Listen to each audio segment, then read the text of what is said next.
Mga kabayan, hanap mo ba ang nakakabusog? Masarap na kahit walang ulam, pwedeng-pwede na. Heto, panoorin niyo po kung paano magluto ng masarap na fried rice si Kabayan Jumel.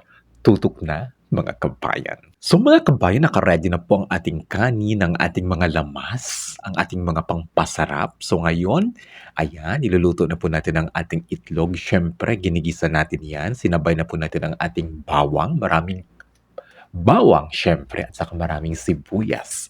So ngayon kung napapansin niyo mga kabayan, mekos-mekos lang hanggang sa ayan mag-golden brown. Sabay-sabay na yan maluto ang ating itlog, ang ating bawang, of course, ang ating maraming sibuyas, kabayan. Ganito lang po kasimple at saka ganito lang po ayan pasarapin ang simpleng fried rice na kahit walang ulam, mabubusog ka na mga kabayan. Para maging totally healthy, naghalo po tayo ng ating ayan, kunting carrots para magkaroon po ng kulay at saka of course, mas lalong magiging totally healthy ang ating fried rice. So ngayon, kung napapansin niyo natin mga kabayan, naghalo na po tayo ng kunting pampasarap lang. Kunting asin, kunting betchin, ayan, ano lang po ha, ayan na iwas-iwas lang po tayo sa mga ayan mataas ang sodium, 'di ba? Lalo na yung salt.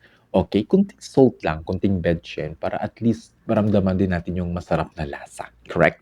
Para at least safe tayo mga kabayan. So ngayon, hinalo na po natin ang ating maraming rice. Lutong rice na po ito mga kabayan, ha?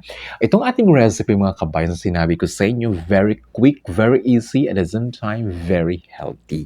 So gumamit po tayo ng white rice. So tuloy-tuloy pa rin po ang ating pagmekos-mekos hanggang sa maluto ang ating kanin.